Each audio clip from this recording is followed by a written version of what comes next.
Good evening, everyone.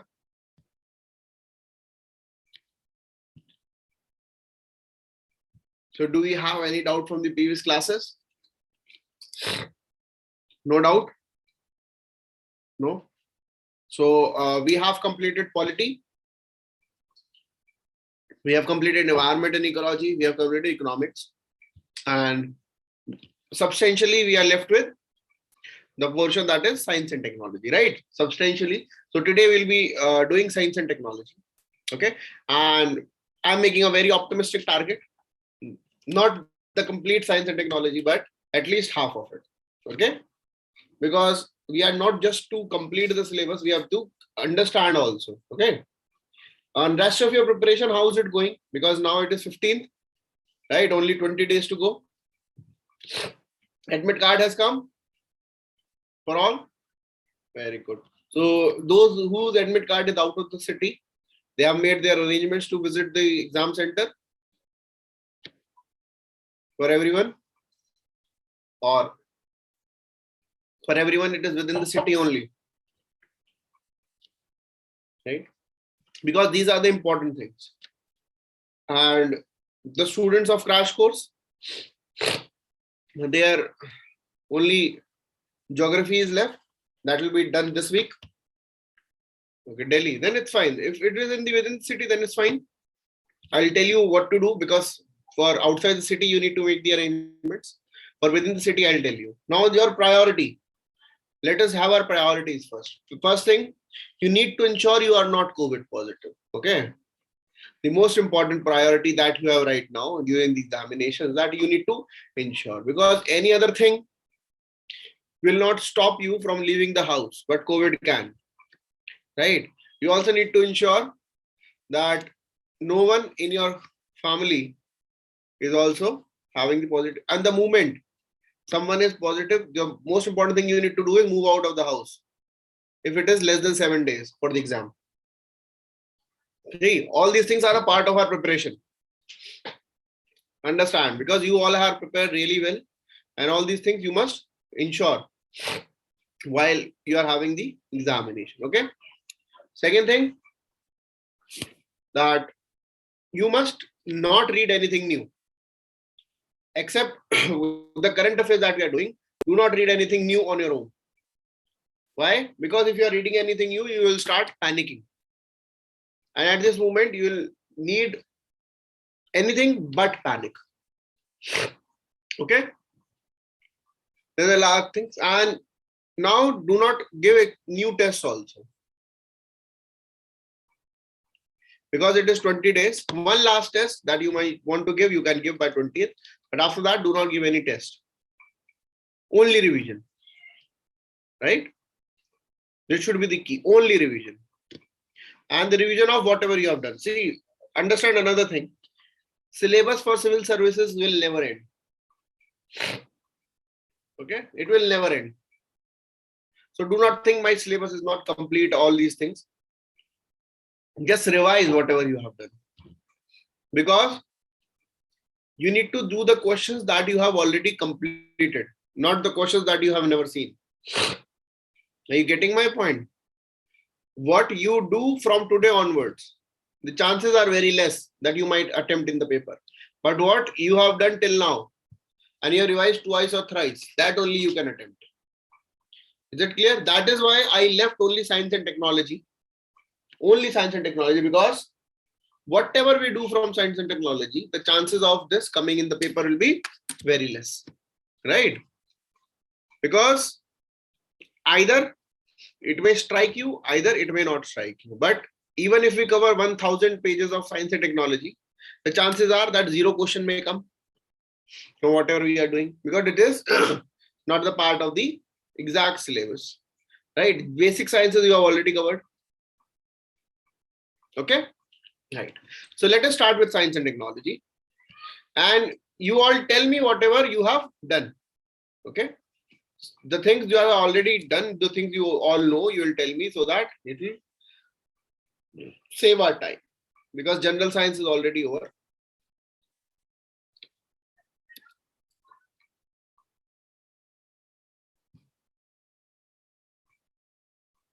Now, the first topic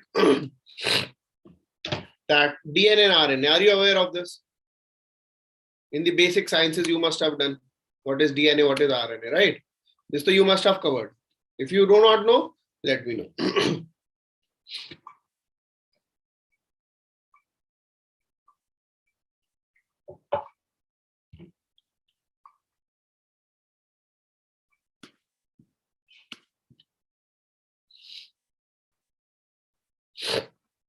So in brief, we'll understand.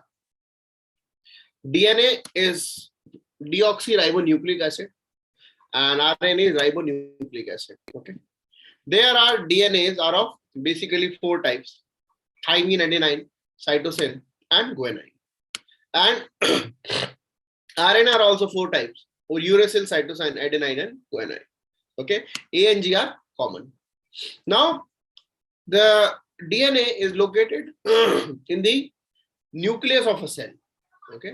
It is located in the nucleus of the cell, and the RNA is located in the cytoplasm, nucleus, and ribosome of the cell. Okay.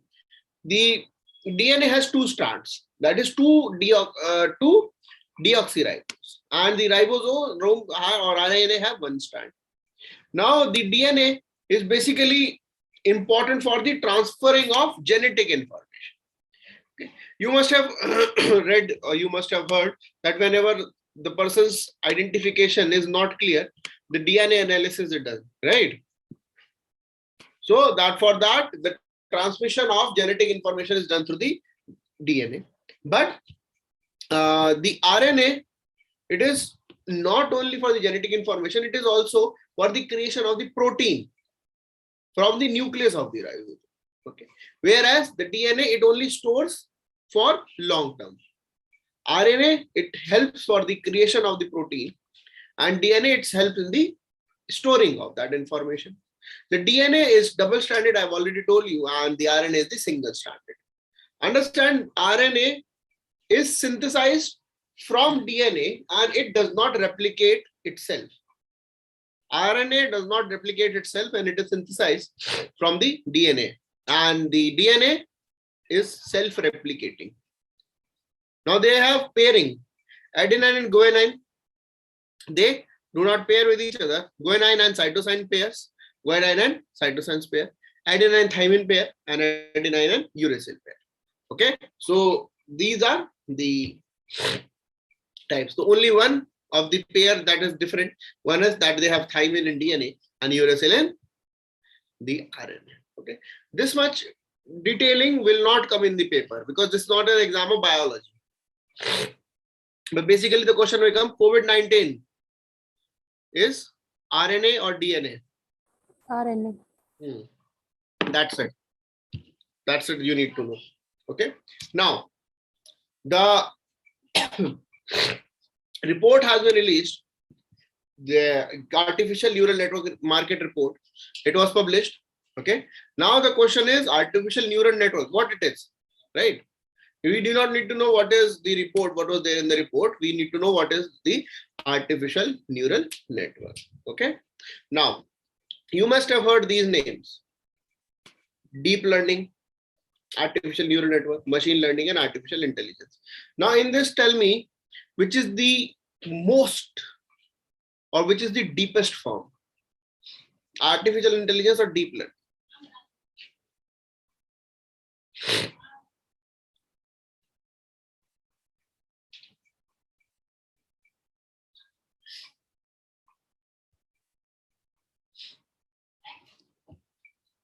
So understand there's a various forms. Artificial intelligence is just the intelligence that the machine is mimicking how humans will act.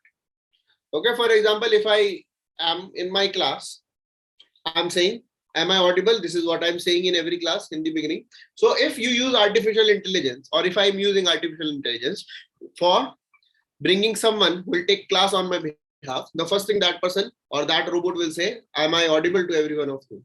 Okay, because that will be artificial intelligence. Then there is machine learning. The machine learning, it allows computers to learn from the machines without being explicitly programmed.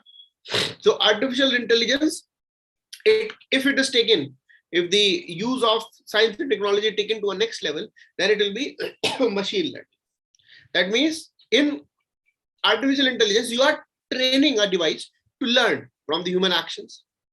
But machine learning is that the machine is not given an algorithm, but rather it is just on itself without being explicitly programmed. It is learning, right?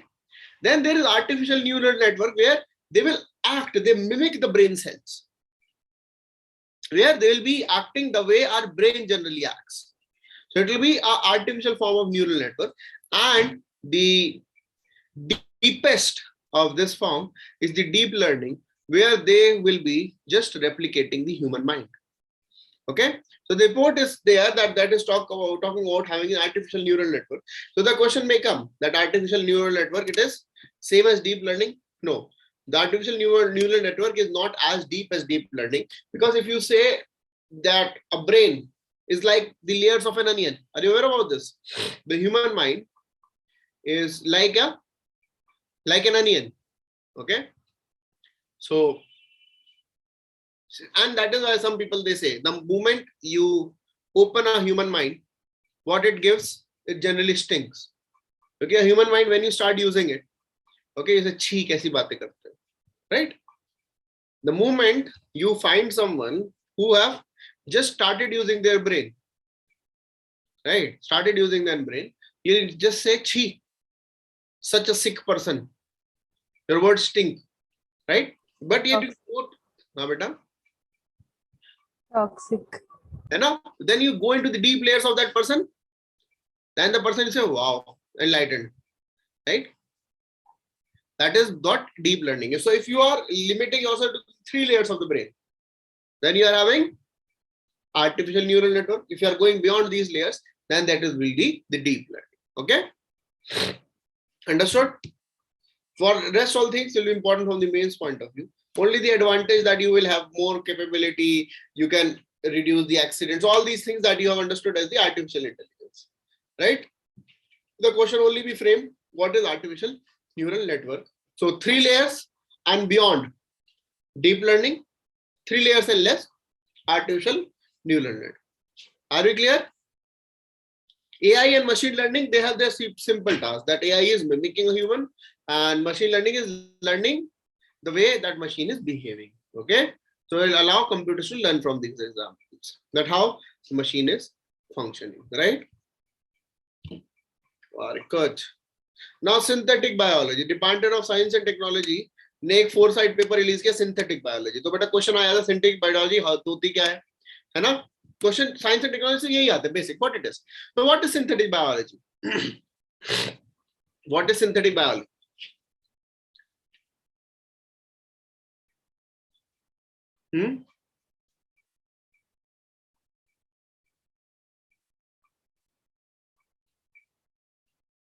नहीं बताएंगे? नहीं पता? अरे biology से छेड़छाड़. Sir DNA recombination और sequencing की help से. नो सर, इसकी हेल्प से हम बैक्टीरिया को जनरेट कर सकते हैं व्हाटएवर रिक्वायरमेंट वी नीड. तो सिंपल सी बात है ना, बायोलॉजी से छेड़छाड़. सिंथेटिक बायोलॉजी, सिंथेटिक क्लोथ्स क्या होते हैं? नेचुरल नहीं है, वो केमिकल से बने, या फिर सिंथेटिक कुछ भी होता है कि this is synthetic, it means which is not natural, that has been made through some changes. Okay, so that is called as the synthetic biology. अब ये क्या टर्म है? ये टर्म पहली बार यूज हुई थी in the year 1980 by Barbara Hoberman. Okay, that described a bacteria, genetically engineered bacteria, that it is established through, or it has been made through synthetic biology. ठीक है, इसका सिंपल पर्पस है कि redesign करते life. तो इससे फायदा क्या होगा, कहाँ का यूज हो सकते हैं भैया? जहां जहां बायोलॉजी को चेंज कर सकते हैं, उससे क्या होगा? प्रोटीन चेंज कर सकते हैं, biological part, natural product synthesis कर सकते हैं, लेकिन अनएथिकल चीज भी है. ठीक है, अनएथिकल चीज क्यों है? In BT cotton also we use this kind of. जहां भी हम लोग देख रहे हैं ना, genetically modified organisms, genetically modified crop, genetically modified seeds, BT cotton, और या फिर अगर हम देख रहे हैं in the, let us say, 3-parent baby, okay, mitochondrial changes, these all are nothing but synthetic biology. अगर हम देखेंगे कि बायोफोर्टिफिकेशन जो होता है, food fortification, it is also nothing but synthetic biology. We are adding something in the natural product. Okay, so all these things are synthetic biology. And इनके कहाँ का एप्लीकेशन है बेटा? हर जगह हो सकता है. जहां जहां लिविंग थिंग दिख जाएगी ना, सिंपल सी बात, जहां जहां लिविंग ऑर्गेनिज्म है वहां वहां बायोलॉजी एप्लीकेबल है ना. जहां जहां लिविंग ऑर्गेनिजम्स है वहां वहां बायोलॉजी एप्लीकेबल है. एंड जहां जहां बायोलॉजी एप्लीकेबल है वहां वहां सिंथेटिक बायोलॉजी का यूज हो सकता है. ठीक है, वेरी गुड. अब व्हाट इज ईडीएनए, ये क्वेश्चन आ जाएगा, पता नहीं बहुत जोर से लग रहा है. ईडीएनए क्या होता है? ईडीएनए, अच्छा गैस क्या करोगे आप लोग?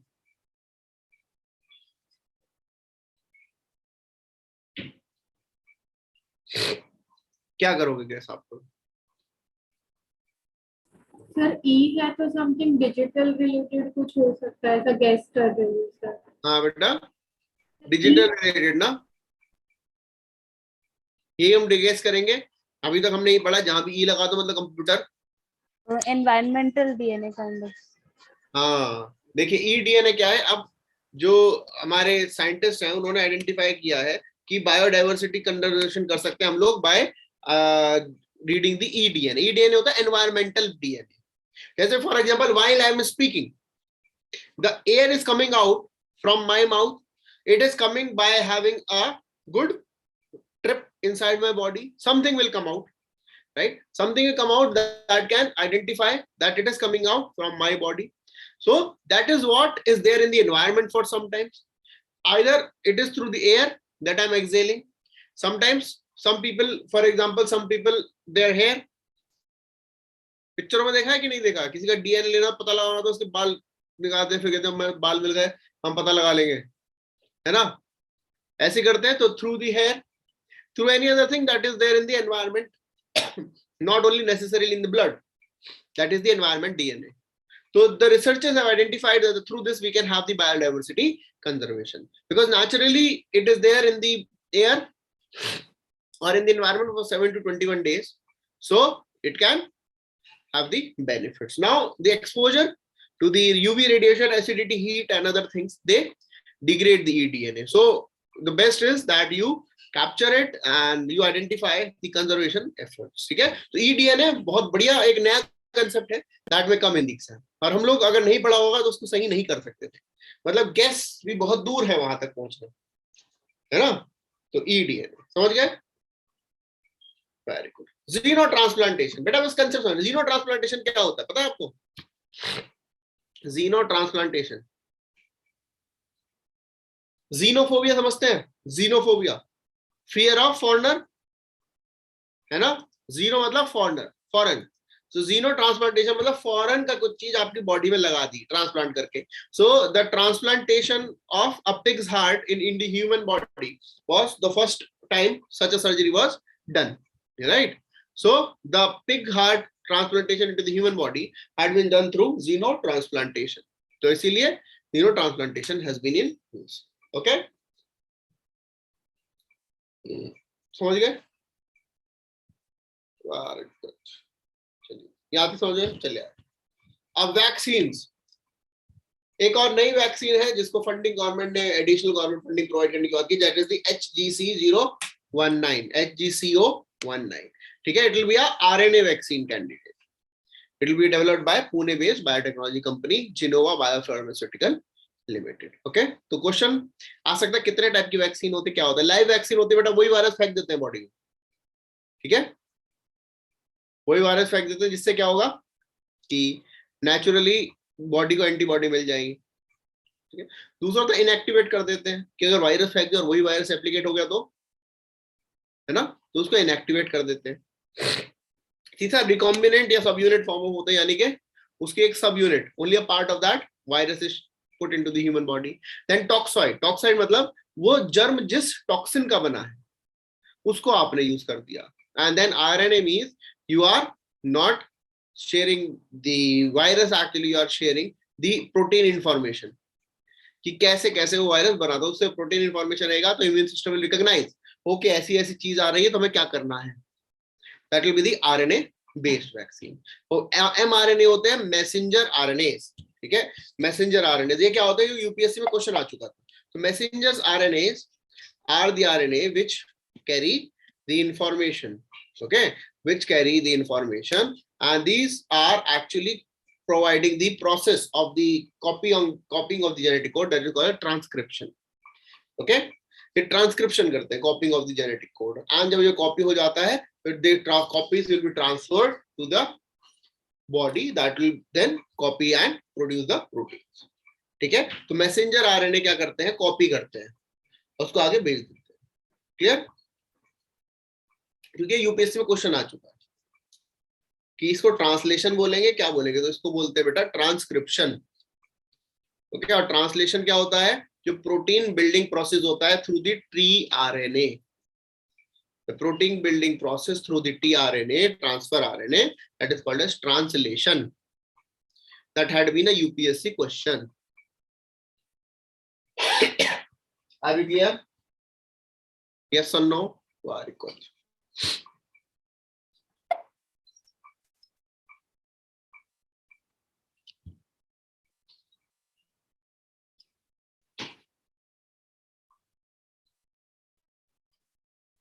ठीक है, वैक्सीन का हम लोगों ने समझ लिया है।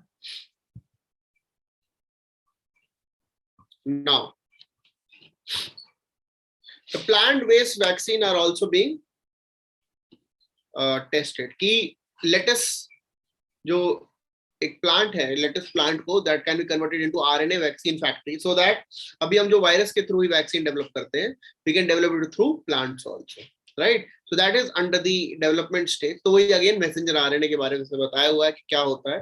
तो एमआरएनए, क्योंकि जो वैक्सीन है अभी रिसेंटली टेक्नोलॉजी ट्रांसफर भी हुआ है, WHO टेक्नोलॉजी ट्रांसफर हब ने जो टेक्नोलॉजी ट्रांसफर दिया है for development of mRNA vaccine in the world, ठीक है। तो इसीलिए एमआरएनए इस बार इंपॉर्टेंट है। अच्छा, पहली मलेरिया वैक्सीन बन गई है वर्ल्ड में। तो the name of this vaccine is Mosquirix, the first malaria vaccine that is called as मॉस्क्यूरिक्स।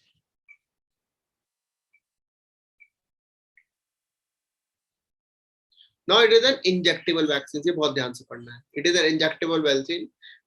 अब बेटा मलेरिया कौन से उससे होता है, पैरासाइट से। प्लाज्मोडियम। प्लाज्मोडियम, ठीक है। नहीं, इतनी साइंस नहीं, हमें बेसिक जनरल साइंस कि प्रोटोजोआ है, वायरस है, बैक्टीरिया है, फंजाई है। हाँ, इतनी साइंस बेसिक बताओ ना, ये लिखा ही नहीं है कहीं। और ये क्वेश्चन आता है यूपीएससी में, ये यूपीएससी क्वेश्चन है, प्रीवियस ईयर क्वेश्चन। बताइए कोई तो लिखा हुआ पैरासाइट। पैरासाइट बेटा, पैरासाइट मतलब कीड़ा, पैरासाइट मतलब प्लाज्मोडियम पैरासाइट्स। हाँ, प्लाज्मोडियम मतलब कीड़ा। और जो कीड़े हैं, कीड़े का नाम है प्लाज्मोडियम फैल्सीपेरम, लेकिन वो कौन सी टाइप का है, जैसे कोविड वायरस है ना, ब्लैक फंगस फंजाई था, ट्यूबरक्लोसिस बैक्टीरिया है, मलेरिया क्या है, बैक्टीरिया नहीं, protozoa. Malaria is a protozoan disease, ये बात ध्यान रखिएगा आप लोग। Protozoa, yes. समझे कितनी छोटी छोटी चीज यूपीएससी पूछी जाती है। नई वैक्सीन आई है, वो ये नहीं पूछेंगे वैक्सीन का नाम बताओ, हम सब याद करके जाएंगे, वो पूछेंगे होता किससे है। अब हम सोचते अरे ये तो पढ़ा ही नहीं था, है ना। आप समझे क्यों एंटी मलेरियल ड्रग्स में एंटीबायोटिक नहीं, एंटी मलेरियल ड्रग्स देते हैं,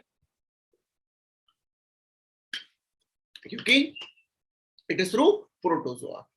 अदरवाइज तो वायरस होता तो वही कोविड वाली वैक्सीन चेप देते, बेकार वैक्सीन जब बनाने की जरूरत क्या थी, है ना।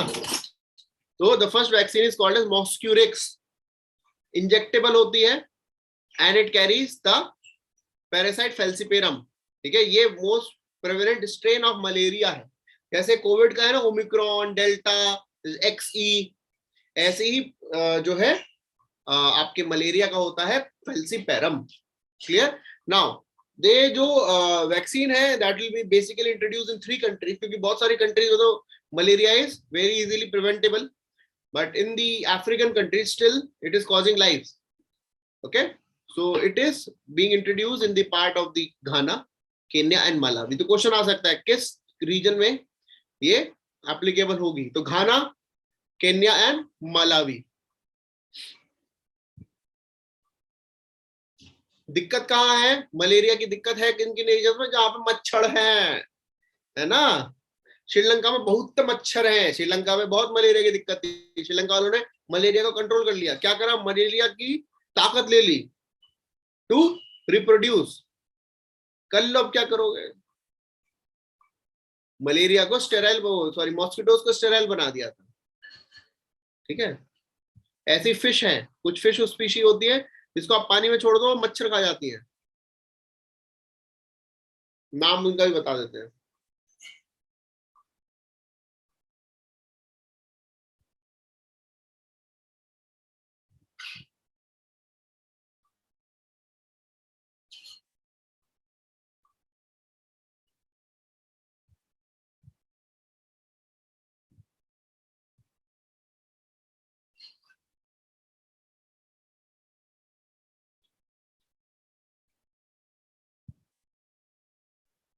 गेम्बूसा। हाँ, ये वाली क्या नाम है बेटा उसका पूरा? सर गेम्बूसा। गेम्बूसा ना? हाँ, Yes. गेम्बूसिया। गेम्बूसिया फिश है, वो मच्छर खा जाती है, तो उसको भी ब्रीडिंग करते हैं। तो क्वेश्चन ये भी आ सकता है, what are the different ways, इनमें से कौन कौन सी चीजों से मॉस्किटो हम कंट्रोल कर सकते हैं। ठीक है, तो स्टेराइल कर दो उनको, जो है आप गेम्बूसिया छोड़ दो। ठीक है, बाकी चीजें बहुत ज्यादा बेसिक वो है साइंस, इतना पता होना चाहिए। ठीक है, अब इससे दिक्कत क्या होती है? Fever, flu like illness, shaking, chills.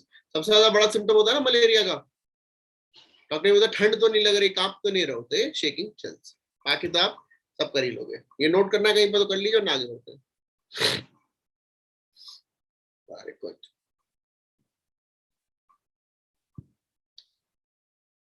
हाँ जी, एक वैक्सीन आई थी ट्यूबरक्लोसिस के लिए, ठीक है, इन द ईयर 1920। उस वैक्सीन का नाम है BCG, bacillus Calmette-Guerin.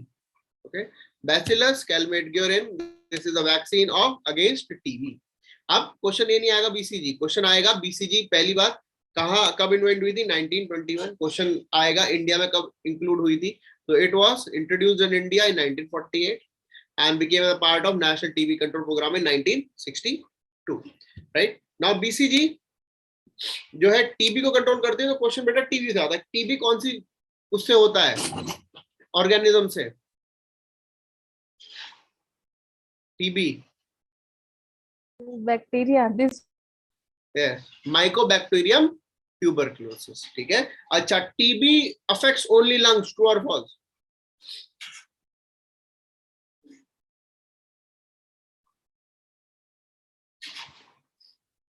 False sir. False? False. एक बात समझिएगा, टीबी जो है काफी टाइप की होती है, जिनमें से एक टाइप है pulmonary tuberculosis. Pulmonary means lung. Okay, जो लंग्स में होती है TB, that is pulmonary tuberculosis. Other TB जो होती है, it can be in other parts also. Okay, right. Now WHO के हिसाब से इंडिया में 1 करोड़ लोगों को टीबी थी 2019 में, that led to 14 lakh deaths. Okay, India world के 27% केसेस इंडिया में है। तो that is why India is having a very strong commitment to eliminate TB. हमारा कमिटमेंट है कि बाय 2030 हम करीबन 50 मिलियन लोगों को ट्रीट करें या प्रिवेंट करें। ठीक है, हमारा ये टारगेट। क्लियर? बिल आया है assisted reproductive technology. Assisted reproductive technology क्या होती है? ठीक है, it is not surrogacy only, it is using, हाँ, test tube baby is one of the type. तो there can be various types of assisted reproductive technology, right. Assisted reproductive technology आती होती है in vitro fertilisation. In vitro fertilisation मतलब वही test tube baby जिसको बोलते हैं कि the embryo is fertilized and that fertilized egg is put into the mother's uterus. That is in vitro fertilization. Then there is a gamete intrafallopian tube transfer. In this, the eggs are implanted. The fertilization of the eggs, they are done within the fallopian tube. Okay, the fertilization does not happen in a tube. Then there is intrauterine insemination. That means the artificial insemination. It includes the adding of the man's sperm through a tube. Fertilization automatically happens in the body. And there is gestational surrogacy. Gestational surrogacy means the embryo is created and that embryo is put into the surrogate mother. Okay. So these are the type of assisted reproductive technology. Are we clear? Very good. Now, Soya Rigpa. Ayush, सुना Ayush? Ministry of Ayush. क्या क्या होता है बेटा उसके अंदर? आयुर्वेद, योगा, यूनानी something you पर से कुछ है, याद नहीं आ रहा है. यूनानी, हाँ, सिद्धा and naturopathy and H of वो कैसे भूल गए? याद करो मीठी मीठी गोलियां. होम्योपैथी. Very good. आयुष में बेटा एक और आती है सोया रिक्पा. आयुष के अंदर जो हमारी ऑल्टरनेटिव मेडिसिन टेक्निक्स हैं उसके अंदर एक और आती है that is called as Sowa Rigpa. Sowa Rigpa एक ट्रेडिशनल मेडिसिनल फॉर्म है of the regions of Ladakh और हिमाचल. बुद्धिस्ट मेडिसिनल फॉर्म है, ट्रेडिशनल मेडिसिनल फॉर्म. ठीक है, तो उसमें for the first time they have started a entrance test through NEET, that is bachelor of Sowa Rigpa medicine. Okay, BSR MS, bachelor of Sowa Rigpa medicine. That is जैसे आपने सुना होगा ना BAMS आयुर्वेदा के होते हैं, BHMS होम्योपैथी के होते हैं, BRMS हमें हो जाते हैं सोया रिक्पा. ठीक है, क्या सोया रिक्पा है बहुत अच्छे से समझिए. ट्रेडिशनल आर्ट फॉर्म है, it is part of the AYUSH. ठीक है, हमें ये जानना जरूरी है. It is a part of national commission for Indian system of medicine. Okay, are you clear? कोई डाउट, कोई टेंशन, कोई मेंशन? चले आगे. अब मिशन इंद्रधनुष. इंद्रधनुष क्या होता है? ऐसे खुशियां है ना, रेनबो खुशियां. अब घर में बच्चा आता है तो खुशियां लाता है. ठीक है, उस बच्चे के लिए खुशी कब आएगी? व्हेन दैट बच्चा इज वैक्सीनेटेड. ठीक है, तो मिशन इंद्रधनुष एक यूनिवर्सल इम्यूनाइजेशन प्रोग्राम है इंडिया में.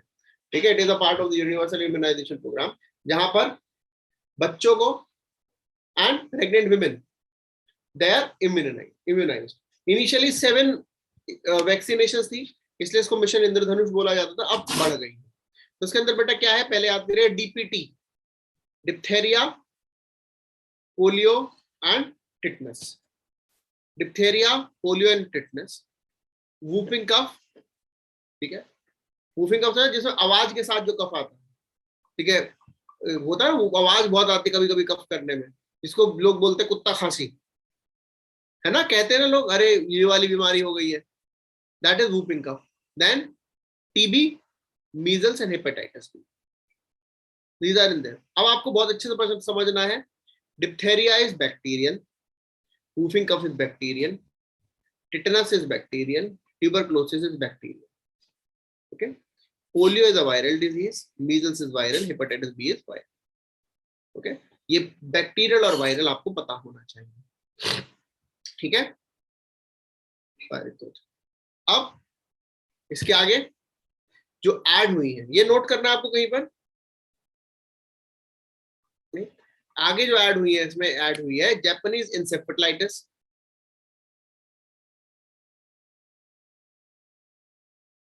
इसमें ऐड हो गई है जापानीज इंसेफेलाइटिस. इसमें हो गई हीमोफिलस इन्फ्लुएंजा एंड रिसेंटली हुई है rubella, injectable polio bivalent and rotavirus.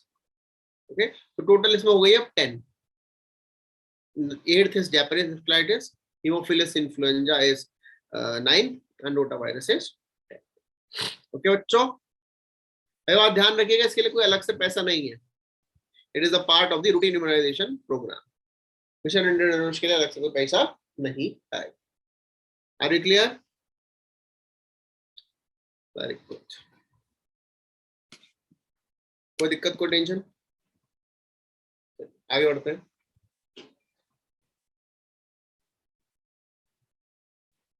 Ayushman Bharat mission के बारे में पता है? गवर्नमेंट की स्कीम है कि 5 लाख पर फैमिली तक वो जो है इलाज करा सकते हैं अगर कोई भी दिक्कत आ जाती है।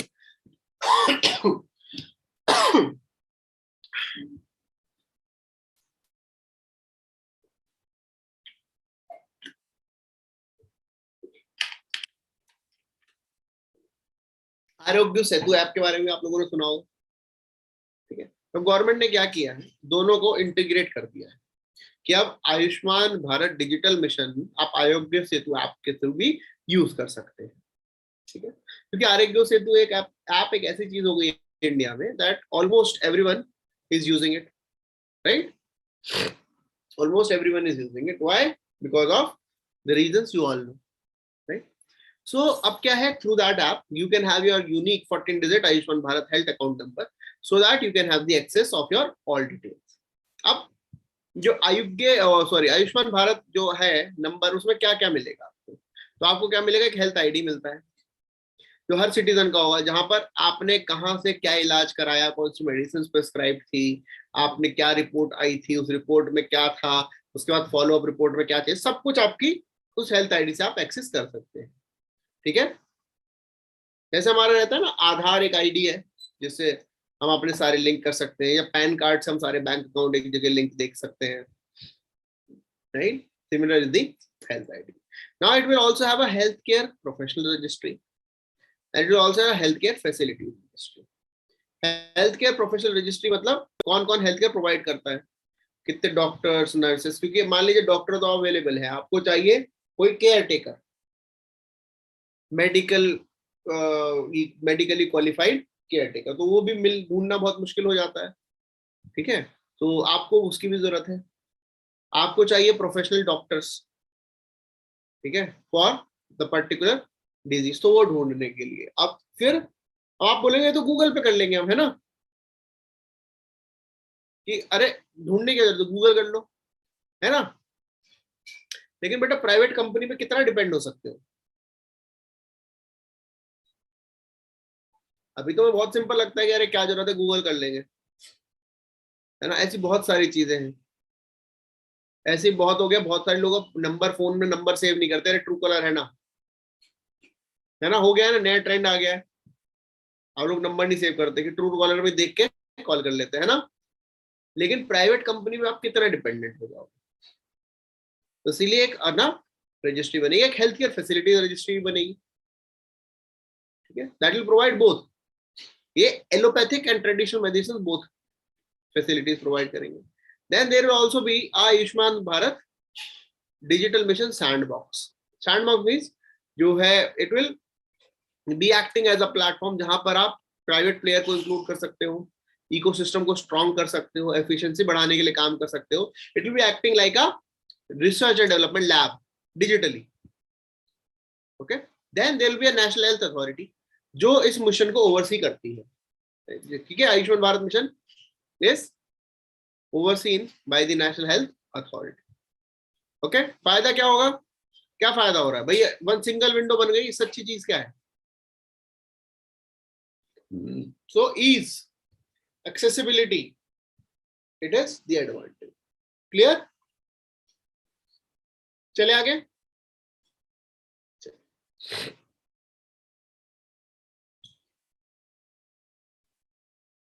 Now there is a vaccine drive for pneumococcal conjugate vaccine, ठीक है? न्यूमोकोकल एक डिजीज है जो होती है निमोनिया बैक्टीरिया से, ठीक है? निमोनिया जिसको हम बोलते हैं, pneumonia actually is due to the pneumococcal disease, ठीक है? तो उसके लिए वैक्सीन इंक्लूड करिए, that will include the 13 different strain of the pneumococcal streptococcus bacteria, ठीक है? उससे क्या होगा कि जो प्रिवेंशन की जाती है, प्रिवेंशन किस लिए जरूरी है कि the children below the age of 2, आपने सुना होगा कुछ छोटे बच्चों को इनको बचपन में निमोनिया हो गया था, कुछ लोग कहते भी है कि बच्चे को निमोनिया हो गया, बहुत दिक्कत हो गई, राइट? और ओल्ड एज में भी निमोनिया बहुत कॉमन हो जाता है। निमोनिया को क्या कहते हैं कि पानी भर गया लंग्स में, यही तो होता है निमोनिया के, लंग्स में पानी भर गया। वो क्या है, that is actually the pneumococcal bacterial disease. तो उसी को रोकने के लिए एक ड्राइव है, that is called as pneumococcal 13 valent 13 strains include कर रहे हैं, particularly to target to reduce the under 5 mortality. Okay, particularly to target the under 5 mortality. Are we clear? अब फंजाई बेटा न्यूज में था, black fungi, white fungi, fungus, yellow fungus news में था। तो फंगस होता क्या है? तो fungus are they plants, are they plants? क्योंकि आपने सुना होगा एक मशरूम भी है, मैजिक मशरूम, बहुत न्यूज में आजकल, ठीक है? तो कोई खाता भी, आप लोग जानते हैं जिनको मशरूम भी खाते हैं, यही है उनकी जो है चेहरे पे तेज का राज, न्यूज में भी आया था, 2-3 प्रोग्राम चले थे न्यूज में, ठीक है? तो मशरूम भी तो फंगस होता है, ठीक है? तो फंगस क्या होता है? तो बेटा fungi are more closely related to animals than plants, so they are like animals not plants. So they are organisms which are more like animals, less like plants. They are heterotrophic. Heterotrophic means complex organic compounds के through they make their food rather than photosynthesis. ये sexually दोनों तरीके से reproduce करते हैं. They have a tendency where they can exist only in the moist and acidic climate. Moisture बहुत जरूरी है, right? For the development of fungi, ठीक है? Moisture, and they need the slightly acidic environment. Okay, basic environment नहीं बनते, so they can also grow with or without light. जरूरत नहीं है लाइट की. अगर ये सिंगल सेल्ड होते हैं तो इनको ईस्ट बोलते हैं. ओके, तो yeast are also part of fungi. अगर ये मल्टी सेल्यूलर होते हैं तो फंजाई ही बोलते हैं, right? They absorb organic matter from the death. That is why they are also called as saprophytes. Okay, and they are like let आपने पढ़ा होगा mutualism or symbiotic relations. So they have that type of relations with the host. Okay, it's a lichen and mycorrhizae. Symbiotic association. Yes. Okay. So these are the ideas of fungi, but some fungi are parasitic. अच्छा, आप समझिएगा, fungi को molluscs भी बोलते हैं, okay, और moulds भी बोलते हैं. इनको मोल्ड्स भी बोला जाता है. यूपीएससी में क्वेश्चन था कि ईस्ट इज टाइप ऑफ, ठीक है, उसमें बैक्टीरिया, वायरस, प्रोटोजोआ और मोल्ड्स था. आप कह रहे हैं तो फंजाई है, ऑप्शन है नहीं. यूपीएससी क्वेश्चन है, यूपीएससी क्वेश्चन है that east is a type of bacteria, fungi नहीं, मतलब बैक्टीरिया, वायरस, प्रोटोजोआ, मोल्ड्स. तो मोल्ड्स भी बोलते हैं, ठीक है, नॉट मोलस्कस, मोल्ड्स बोलते हैं. समझ गए? बुझ गए? यस और नो? Very good. अब पोलियो, इंडिया ने बोला है कि अफगानिस्तान से जो भी आ रहा है, क्योंकि अब तालिबान का इशू हुआ था कुछ दिन पहले, तो अफगानिस्तान जो भी आ रहा है उसको पोलियो की वैक्सीन लगाएंगे. क्यों लगाएंगे पोलियो की वजह से? आपको सबको पता है, अमिताभ बच्चन जी ने हमें बहुत अच्छे से बताया पोलियो क्यों खतरनाक है. कितनी बूंद जिंदगी की चाहिए होती है? 2 बूंद जिंदगी की चाहिए होती है. यानी कि ओरल वैक्सीन होती है पोलियो की, इंजेक्टेबल वैक्सीन भी होती है पोलियो की. 3 टाइप के पोलियो होते हैं. पोलियो जो है दे आर नॉट प्रिवेंटेबल, है ना, वो sorry, they are not treatable. एक बार पोलियो हो गया तो आप ट्रीट नहीं कर सकते हैं, they can only be prevented through vaccine, right? India since 2011 polio free, okay, लेकिन सर्टिफिकेशन हमें कब से मिला है? 2014 में, क्योंकि 3 years are needed to be declared as a polio free country. Clear? इसलिए आप देखा होगा अब ऐड नहीं आता कि 2 बूंद जिंदगी पिलाइए, ये आता है.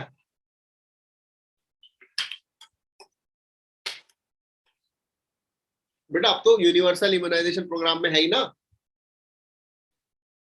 ठीक है? तो इंडिया पोलियो फ्री हुआ है, लेकिन पोलियो की वैक्सीन मिलना बंद नहीं हुआ India. Okay, very good.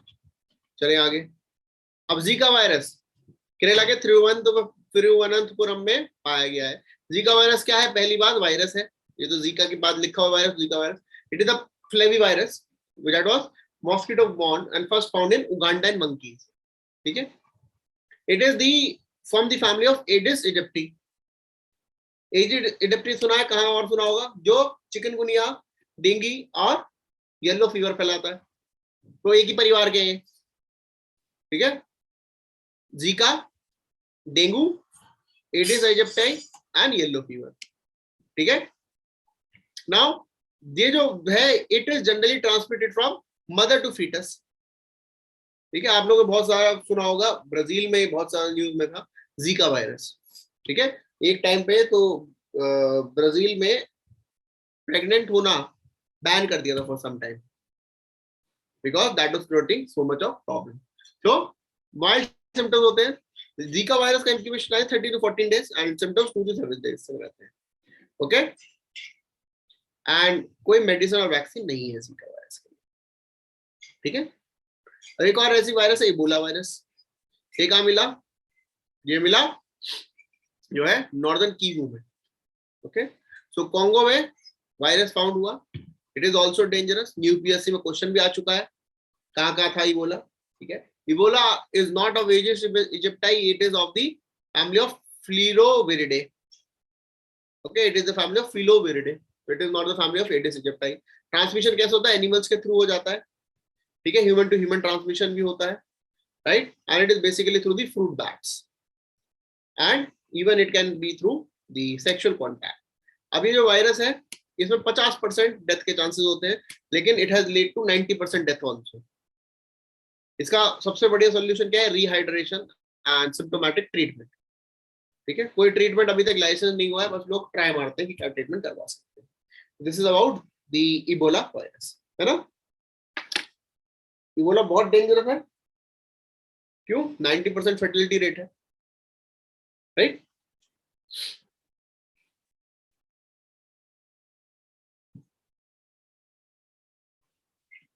Now Lassa fever, Lassa fever भी न्यूज में था। अब ये किसकी वजह से होता है?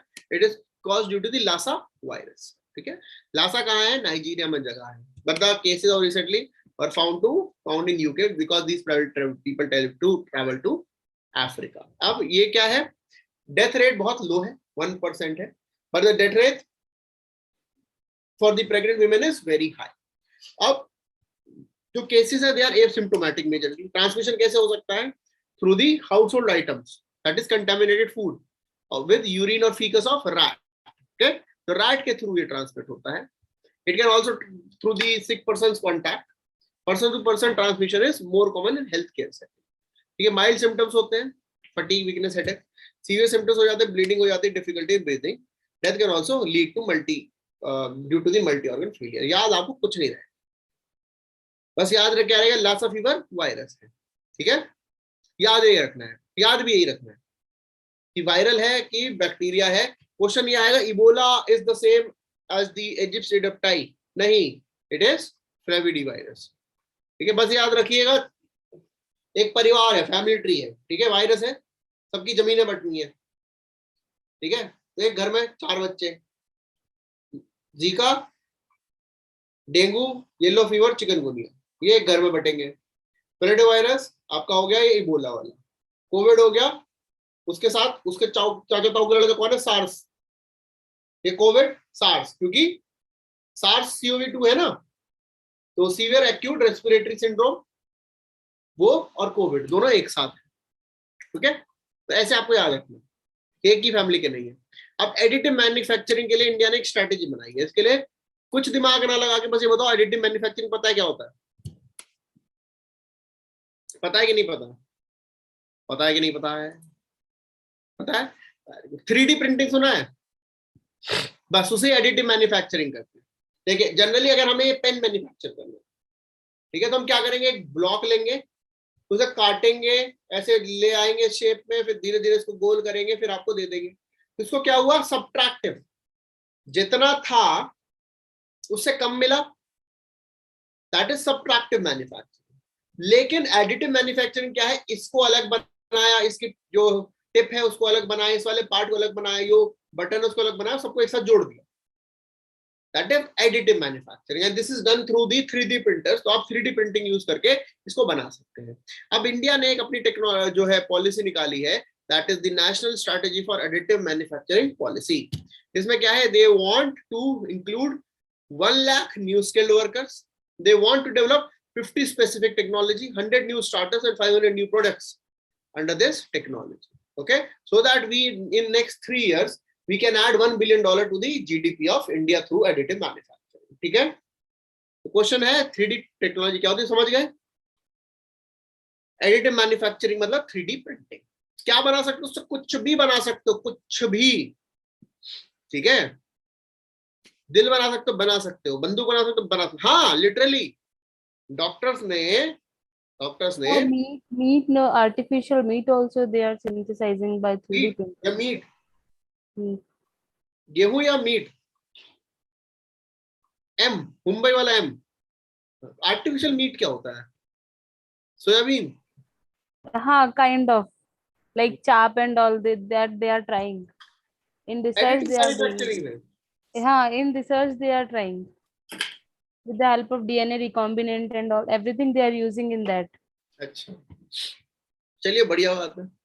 आ गया वीगन मीट भी तो आ गया आजकल, ये तो आ चुका है वीगन मीट, है ना? क्या कवच? अब बेटा ट्रेन एक्सीडेंट बहुत बड़ी रियलिटी है ना इंडिया में, ट्रेन एक्सीडेंट।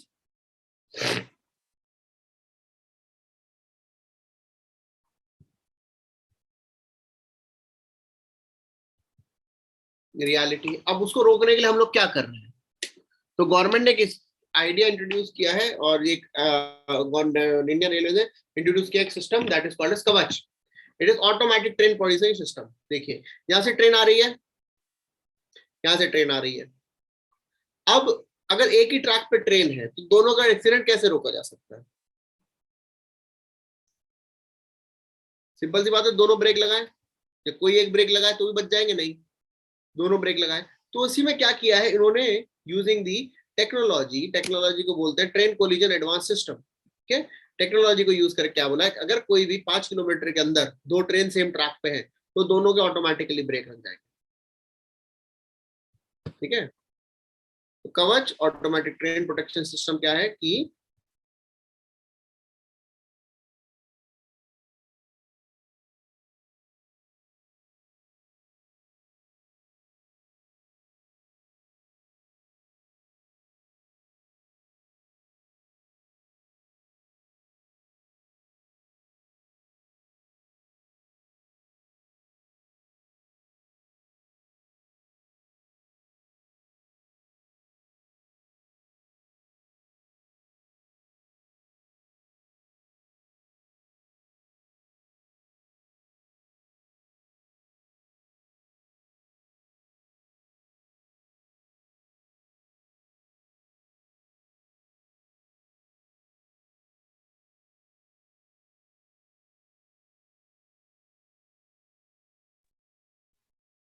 कहां तक आप लोगों ने सुना था? 5 किलोमीटर पहले एक्सीडेंट तक। एक्सीडेंट ये पता सुन लिया था कि ब्रेक लग जाएंगे ऑटोमेटिकली 5 किलोमीटर तक। ठीक है, और द ड्राइवर्स विल बी, यही हमें भी जानना है। बाकी साइंस इतनी ज्यादा क्या कैसे रखेंगे वो तो फिर जो इंडियन इंजीनियरिंग सर्विस है वो वाले जानेंगे ना। हम लोगों का काम नहीं, हम लोगों को समझना है कि कवच सिस्टम आ चुका है। ठीक है, और ये क्वेश्चन में भी आ सकता है because this is extra ordinary और बहुत कॉस्ट इफेक्टिव है। वर्ल्ड में जनरली 1.5 से 2 करोड़ रुपए पर किलोमीटर का ये सिस्टम बनता है। इंडिया में 30 to 50 लाख का है। ठीक है, तो बहुत अच्छी चीज है। So that is why we will not only safeguard our accidents or we will stop our accidents, we can also export it to the world, right? समझ गए? Very good. Now, side channel attack. देखिए, question ये नहीं आया क्या बना है, question है होता क्या है। साइड चैनल अटैक समझते हैं? हाँ, नहीं? Very good. अच्छा, कभी आप लोगों ने एक चीज नोटिस की कि आपने एक ऐप डाउनलोड करी,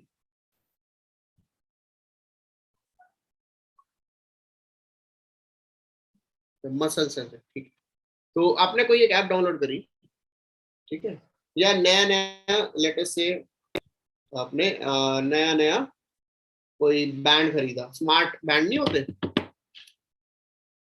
स्मार्ट वॉच हो गया, या फिर उसको बोलते हैं ना कौन सी डिवाइसेस, नाम एकदम दिमाग से निकल गया, वियरेबल डिवाइसेस, ठीक है। अब आपने पहनना शुरू किया, उसमें आपकी हार्ट बीट जो है हाई आ रही है, और एक आपको ऐड आने लग गए हैं कि अपने दिल से खिलवाड़ ना करें,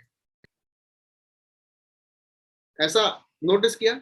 या फिर मान लीजिए आपने स्टेप्स, जूते चलना शुरू किया, स्टेप्स हो रहे 10,000, अपने आप से शूज के ऐड आने लग गए हैं, now walk miles without any pain. ये नोटिस किया आपने कभी? कभी नोटिस किया आप लोगों ने? बताओ। या फिर आपने न्यू न्यू जो कौन सा इनकॉग्निटो मोड में कुछ सर्च किया, ठीक है, फिर भी आपको ऐड आ रहे हैं, ये समझ पाएंगे तो लोग कह रहे हमने तो चुपके किया था सर, फिर भी ऐड आ रहे हैं, कि शर्माइए मत, ये सबके साथ होता है, ठीक है।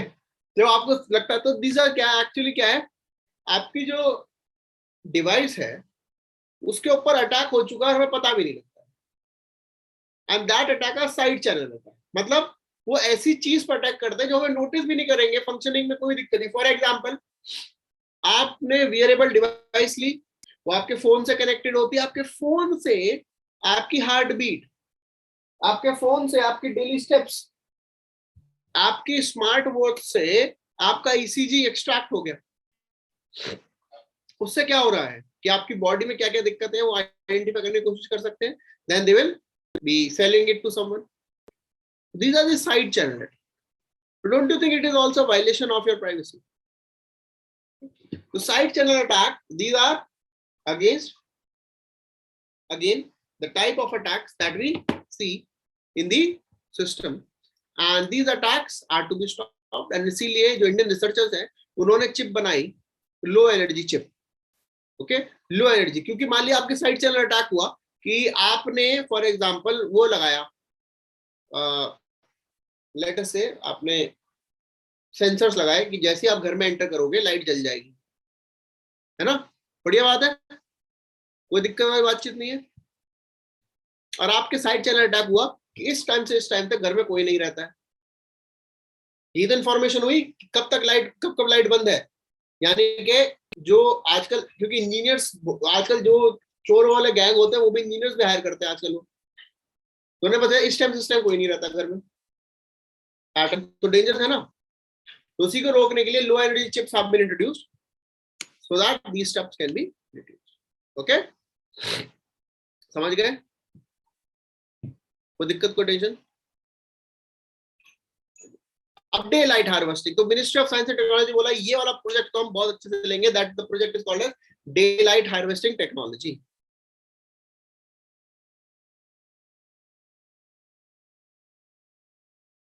Day light harvesting technology. अब मान लीजिए आप घर में बैठे हैं, है ना, लाइट जल रही है लेकिन बाहर भी लाइट है ना, और आप घर में बैठे हैं, बाहर अंधेरा हुआ है और आपने लाइट जलाई नहीं है, दोनों ही केसेस में आपको परेशानी हो रही है, और लेकिन वो आपका घर है, आप उठ के लाइट जला सकते हैं, ठीक है। आपको ऑफिस है ये, तो ना लाइट कम है तो भी आप लाइट जला सकते हो, लाइट वेस्ट हो रही है, आपको अंदर से क्या कितनी वेस्टेज ऑफ एनर्जी, फिर भी आप कुछ नहीं कर सकते। तो इसीलिए डे लाइट हार्वेस्टिंग एक स्टार्टअप उन्होंने क्या किया है कि depending upon the day light, जो लाइट्स है वो अपनी जो ल्यूमिनिसिटी है या लाइटनिंग टेंडेंसी है उतनी उस हिसाब से कंट्रोल करेगी। अगर सनलाइट ज्यादा आ रही है रूम में तो वो लाइट की इंटेंसिटी कम होगी, सनलाइट कम है तो लाइट की इंटेंसिटी ज्यादा होगी, तो उससे क्या है एक तरीके से सेविंग ऑफ एनर्जी होती है। तो that is called as day light harvesting.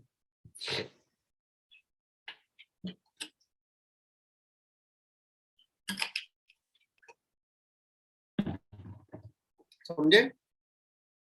Yes और नो? तो ये डे लाइट हार्वेस्टिंग। परम गंगा, बस पूछे परम गंगा क्या है? सुपर कंप्यूटर है, okay, Param Ganga is a super computer. It is established at the CDAC under the National Supercomputing mission IIT Roorkee में लगाया गया है, ठीक है, सीडैक ने लगाया है आईआईटी रुड़की में। बेटा नेशनल सुपर कंप्यूटिंग मिशन क्या है, 2015 में लॉन्च हुआ था, दैट इंडिया को 70 हाई परफॉर्मिंग कंप्यूटिंग डिवाइसेस मिलेगी बाय 2022। ओके, अब इंडिया में भी कहाँ कहाँ लगा है, काफी जगह लगा हुआ है, बस देख लीजिए। परम गंगा जो है सुपर कंप्यूटर है, ठीक है। और कौन से हैं वहां पर, परम शिवाय, परम शक्ति, परम ब्रह्मा, परम युक्ति, परम संगणक, ठीक है, ये सारे सुपर कंप्यूटर हमारे पास है। Okay, Param Ganga is a super computer.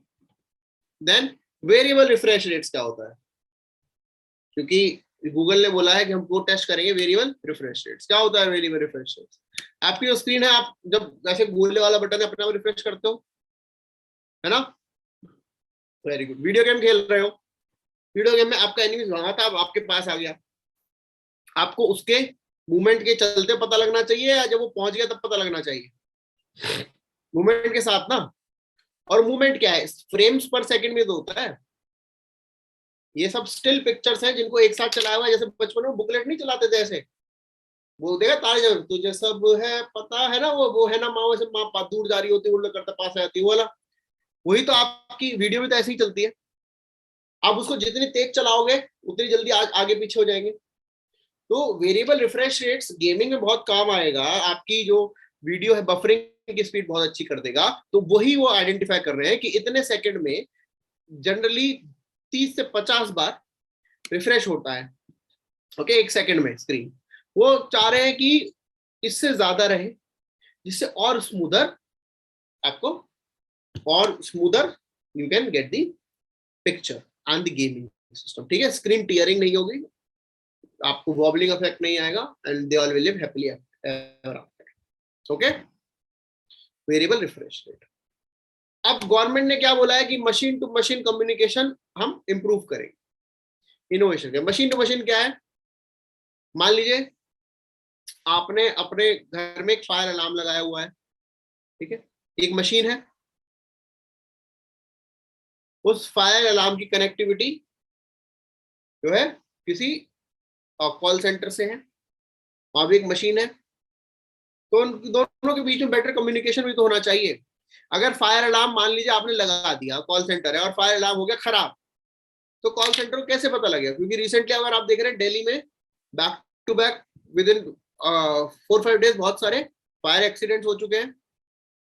Unfortunately Mundka में तो बहुत बड़ा एक्सीडेंट रहा, इंदौर में भी अभी आपने देखा फायर एक्सीडेंट था, राइट? तो अगर फायर अलार्म ही खराब है तो कॉल सेंटर को कैसे पता लगेगा? तो फायर अलार्म ने बोला फायर लगी तो कॉल सेंटर को पता लग गया, ठीक है, हेल्प भेज दी। लेकिन फायर अलार्म खराब है तो कैसे पता लगेगा? और अगर फायर अलार्म खुद ही मैसेज भेज दे, मैं खराब हूं, कितना बढ़िया रहेगा? बढ़िया रहेगा कि नहीं रहेगा? तो बस वही चीज M2M कम्युनिकेशन में हम लोग देखना चाहते हैं। We want to do that in the M2M communication.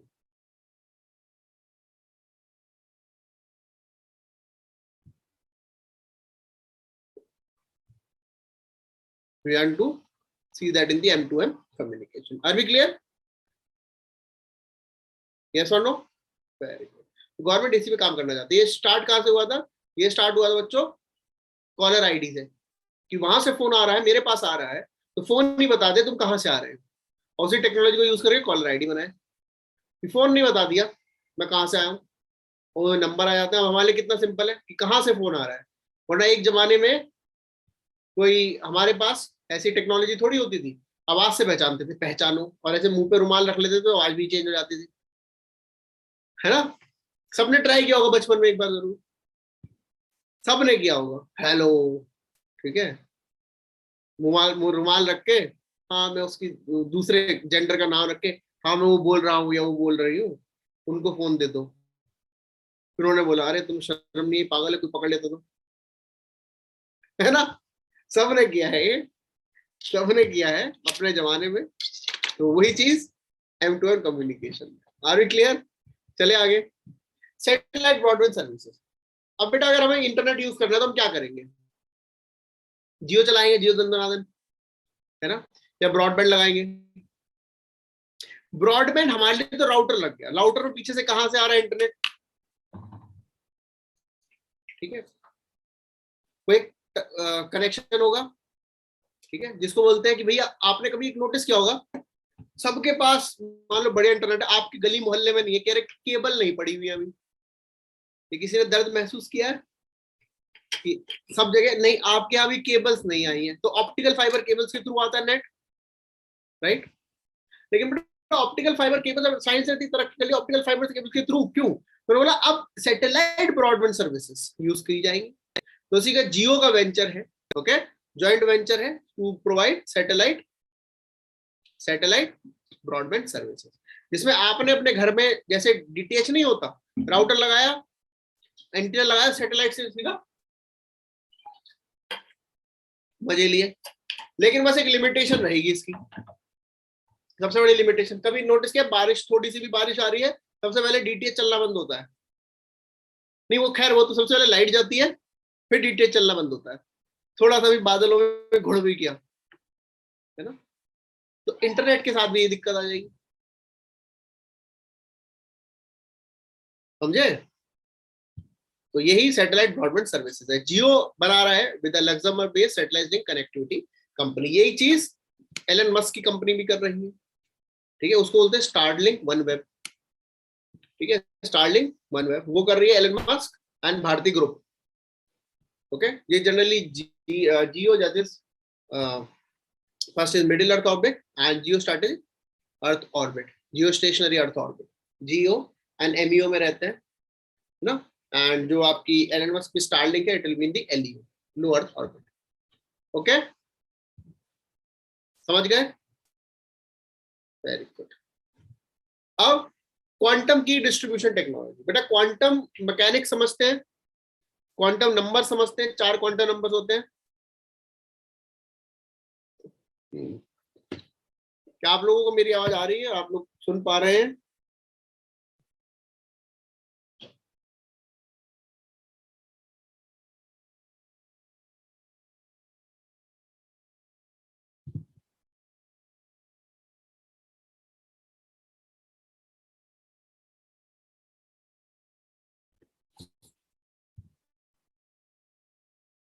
सुना है आपने? यस, 4 क्वांटम नंबर होते हैं। एक चीज और सुनी होगी, the all 4 types of quantum number can never B same, ठीक है, प्रिंसिपल, एजिमुथल, फिर आपका होता था कौन सा, स्पिन एंड एक मैग्नेटिक या एंगुलर, कुछ ऐसा भी होता था, है ना। 4 टाइप के क्वांटम नंबर्स होते थे। अब these quantum numbers can never be the same, यानी कि there can be some type of uniqueness. तो वही चीज हमने आगे यूज की to develop the quantum sciences और the quantum technology. Quantum technology क्या है? It uses the qubits, the quantum bits. जैसे हम लोग जनरली बिट्स यूज करते हैं ना, 0 और 1, क्यूबिट्स क्या होती है? वो एक ही टाइम पे 0 और 1 दोनों हो सकती है, यू कैन नॉट आइडेंटिफाई। जैसे अगर आप ये चीज नोटिस करेंगे दैट ये 0 है या 1 है, ये क्यूबिट दोनों है, कुछ 0 है कुछ 1 है, तो it can provide better services, क्योंकि इसको एनक्रिप्ट करना बहुत आसान है लेकिन डेक्रिप्ट करना बहुत मुश्किल है, तो it will provide security, privacy. तो अभी गवर्नमेंट ने using the DRDO and IIT Delhi पहली बार यूज किया communication from Prayagraj to Vindhyachal, कि क्या ये कम्युनिकेशन हमारा सिक्योर रहता है, and that communication is called as quantum key distribution. Is it clear? Understood? So ये क्वांटम की डिस्ट्रीब्यूशन है। इससे क्या फायदा होगा? सिंपल सी बात है, हमारे जो कम्युनिकेशन है बहुत ज्यादा सिक्योर हो जाएंगे, ठीक है, डेटा प्राइवेसी होगी, हमारे को फाइनेंशियल टेक्नोलॉजी में प्राइवेसी होगी एंड ऑल, ठीक है।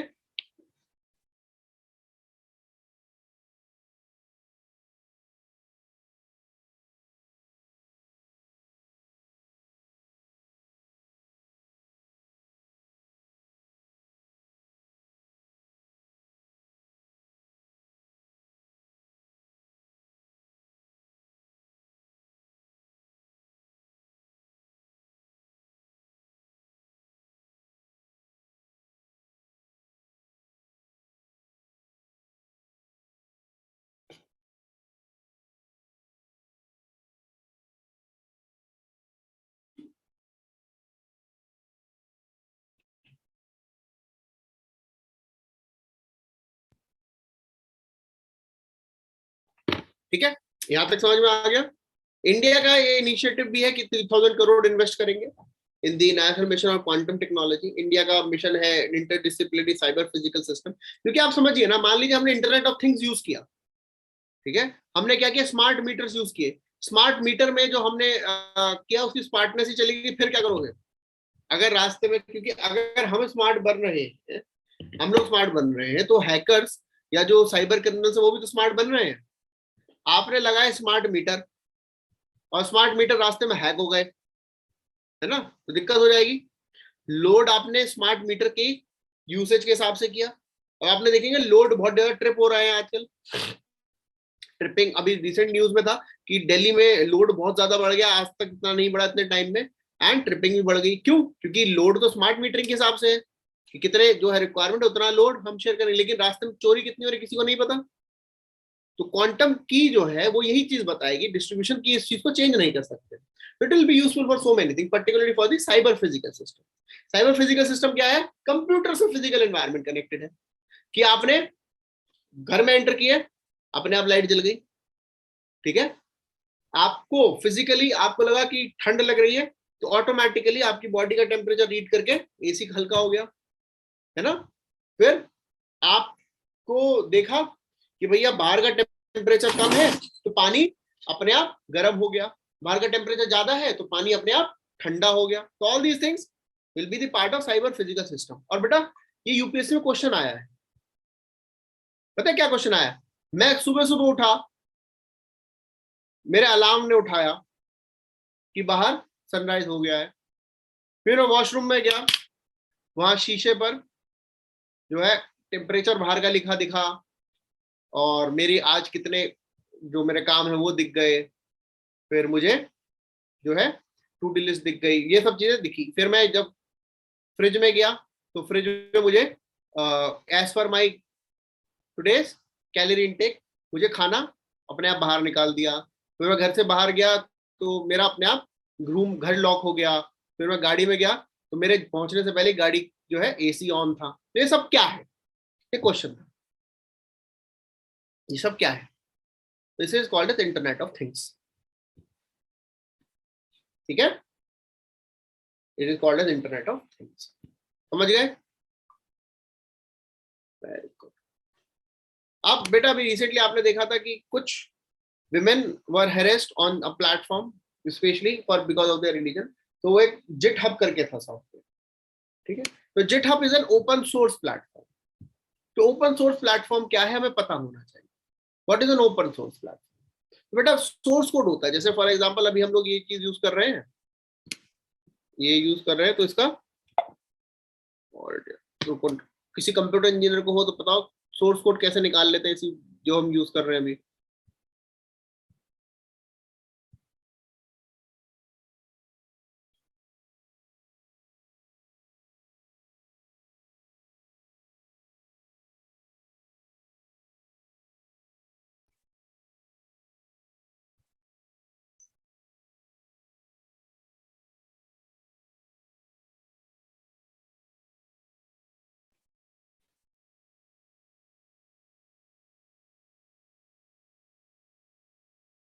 ठीक है, अब आप समझिए, जैसे जनरली सोर्स कोड दिख जाता है कि इसमें HTML में क्या क्या लिखा हुआ है वेबसाइट का।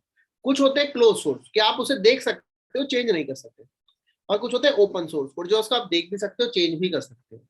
तो ओपन सोर्स क्या होता है? That is for the customized use of that application और वेबसाइट, ठीक है। तो वही न्यूज में था। तो ओपन सोर्स सॉफ्टवेयर प्लेटफॉर्म क्या होता है बता दिया, मतलब आप यूजिंग द सोर्स कोड आप उसको अपनी कस्टमाइजेशन के हिसाब से चेंज कर सकते हैं और इंप्रूव कर सकते हैं, ठीक है। Are you clear? Now survey हुआ है लैंड डिफेंस लैंड का यूजिंग मॉडर्न टेक्नोलॉजी। कौन कौन सी टेक्नोलॉजी यूज करी है? Electronic total station. इसका क्या होता है? वर्टिकल और हॉरिजॉन्टल एंगल और स्लोप डिस्टेंस मेजर कर लेते हैं so that they can do the triangular calculations, that is electronic total station। दूसरा होता है डिफरेंशियल जीपीएस, इससे बेटर एक्यूरेसी होती है स्टैंडर्ड जीपीएस से। और तीसरा होता है डिजिटल एलिवेशन मॉडल, जो एलिवेशन ट्रीज बिल्डिंग को हटाकर पता लगा देता है कि एक्चुअली लैंड का एलिवेशन कितना है। ये टेक्नोलॉजी यूज हुई है for using the survey of defence land. अब 6G टेक्नोलॉजी के लिए इंडिया ने काम करना शुरू कर दिया। दैट गवर्नमेंट ने बोला भैया वर्ल्ड में 5G शुरू हो गया है, अब हम आगे काम करेंगे 6G पर। तो इंडिया ने बोला that commercially 6G by can be launched by 2830, so we should also be future ready. अब 6G क्या है? It will be 50 times faster than 5G. It will be a successor of 5G. It will have higher frequency, higher capacity and lower latency. Okay, तो latency क्या होता है? कितना delay है वो कम होगा तो ज्यादा फास्ट होगा। इसका गोल क्या है? That it will have 1 microsecond latency. तो 1 microsecond latency मतलब इससे ज्यादा डिले नहीं होगा। So it will be 1000 times faster than 1 millisecond. 5G में 1 millisecond second है latency, तो it will be 1000 times. बस इतना ही जानना है, बाकी तो फिर इलेक्ट्रॉनिक्स का काम है। अब लद्दाख में students educational and cultural movement of Ladakh, students educational cultural movement of Ladakh पहला इंस्टीट्यूट बना है जहां पर, लद्दाख में पहला इंस्टीट्यूट बना है जहां पर लाईफाई यूज हो रहा है। लाईफाई क्या है बेटा? यूपीएससी में क्वेश्चन आ चुका है लाईफाई, ठीक है, लाईफाई क्वेश्चन आ चुका है। लाईफाई क्या है? लाइट फिडेलिटी, मतलब जहां जहां वो लाइट जाएगी वहां वहां वो आप उसको यूज कर सकते हो इंटरनेट, ठीक है। तो उन्होंने क्या किया? उस लाइट को कनेक्ट कर दिया थ्रू दी नेटवर्क, और वो लाइट के थ्रू आप वायर जो वायर वाईफाई है, जैसे वाईफाई वायरलेस कनेक्टिविटी होती है। वायरलेस कनेक्टिविटी मींस जहां वो राउटर लगा है, राउटर की रेंज में आप लोग इंटरनेट यूज कर सकते हैं। सिमिलरली उस लाइट के विजिबल स्पेक्ट्रम में आप लोग इंटरनेट यूज कर सकते हैं। लाईफाई फास्ट होता है, सेफ होता है, सस्ता होता है, ठीक है। It is fast, safe and सस्ता। बस दिक्कत क्या है कि जहां जहां लाइट जाएगी वहीं वहीं यूज हो सकता है, तो दूसरे रूम में नहीं यूज कर सकते, ऐसे लिमिटेशन है, क्योंकि लाइट बेटा दीवार के पार तो नहीं जाएगी, तो दूसरे रूम में यूज नहीं कर सकते, बस यही लिमिटेशन है। ओके, ये लाईफाई है। कौन सा बल्ब है? एलईडी बल्ब होता है। आप ये देख सकते हैं, टीवी पे देख सकते हैं क्या आ रहा है, मतलब स्क्रीन पर।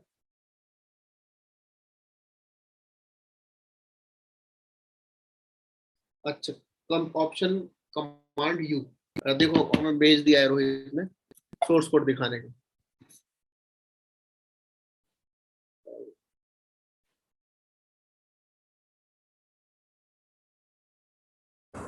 ठीक है, यहाँ गए, कौन सी वेबसाइट खोल ले?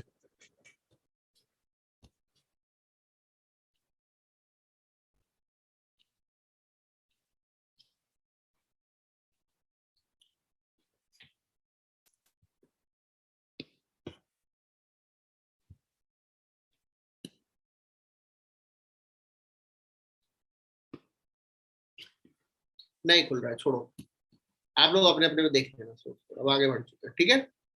लाईफाई में आप देखिए, यहाँ से आया कनेक्शन, एलईडी चली, यहाँ तक है, यहाँ तक इंटरनेट आप यूज कर सकते हैं, ठीक है।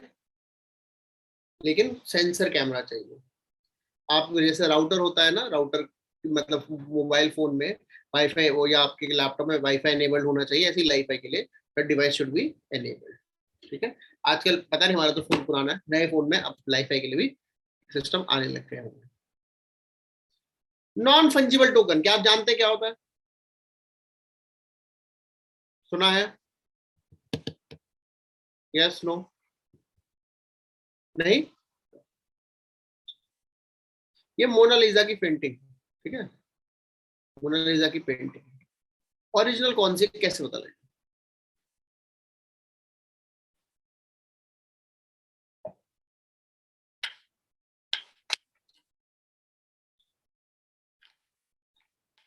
छोड़ो, मैंने एक मीम बनाया, ठीक है।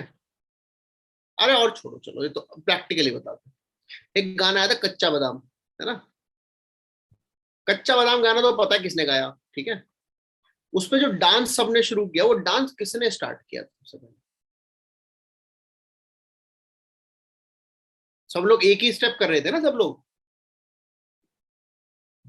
लोग एक से ही स्टेप्स कर रहे थे, अगर आपने देखा हो,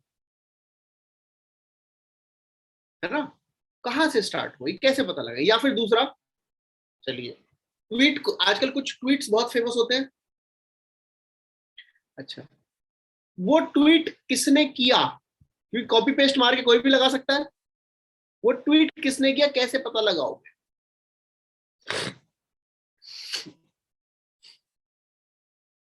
है ना मुश्किल।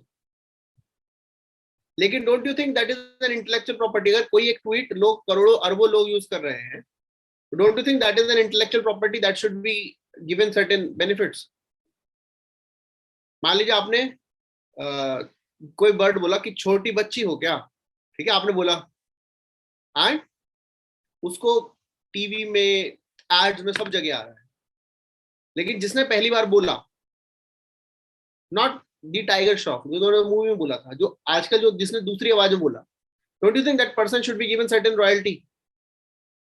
ठीक है, तो उन्हीं सब चीजों के लिए there are tokens called as non fungible tokens. Non fungible tokens basically digital object के सर्टिफिकेट ऑफ ऑथेंटिसिटी प्रोवाइड करने के लिए, for a digital object that this is the original, that will be the certificate. जैसे for example अगर आपने घर खरीदा तो घर के पेपर जिसके पास है उसी का घर है ना। लेकिन डिजिटली कैसे करोगे ये चीज? तो you can share the purchase the property digitally also. For that the non fungible tokens have been introduced. Okay, सबसे पहला जो ये स्टार्ट हुआ था, जो ट्विटर के founder Jack Dorsey, his first tweet was auction for approximately $3 million, $2.9 million। तो and उसका एनएफटी जो है सेल हुआ था। बेसिकली ऑक्शन क्या होता है? एनएफटी का, नॉन फंजिबल टोकन, कि अब ये जैक डोर्सी का नहीं, जिसने खरीदा उसका। तो ये नॉन फंजिबल टोकन है। तो इंडिया में क्या वजीरेक्स है, उसने NFT non fungible token Indian artist के लिए लॉन्च किया कि इंडियन आर्टिस्ट अपना नॉन फंजिबल टोकन कर सकते हैं, क्योंकि हर कोई कॉपीराइट, हर चीज पे कॉपीराइट नहीं हो सकता ना, इसीलिए एनएफटी। समझ गया क्या है? एनएफटी की सबसे बड़ी बात क्या है कि ये बटता नहीं, या तो पूरा आपका है आपका नहीं, यानी कि थोड़ा सा कच्चा बादाम का हमें दे दो एनएफटी ना, पूरा। क्लियर? समझ गए? कोई दिक्कत, कोई टेंशन, कोई मेंशन?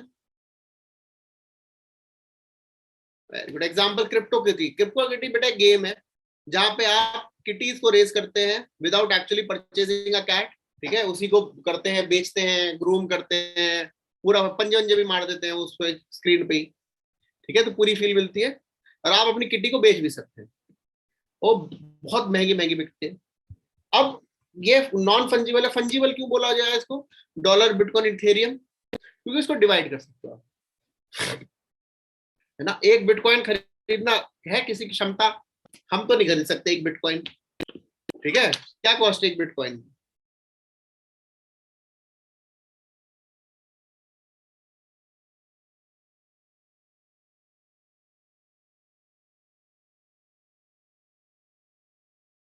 इस टाइम 1 बिटकॉइन कॉस्ट 23,34,621। ठीक है, एक बिटकॉइन तो आप पूरा नहीं कर सकते, यानी कि it is fungible, it can be divided. Okay, it can be divided. हमारा फ्रेंड है, उसने जो है, जब बिटकॉइन नया नया लॉन्च हुआ था तब उसने 100 बिटकॉइन खरीदे थे। 2013 की बात है, 12-13 की बात है। बिटकॉइन तभी आया था ना शायद, 12-13। हाँ,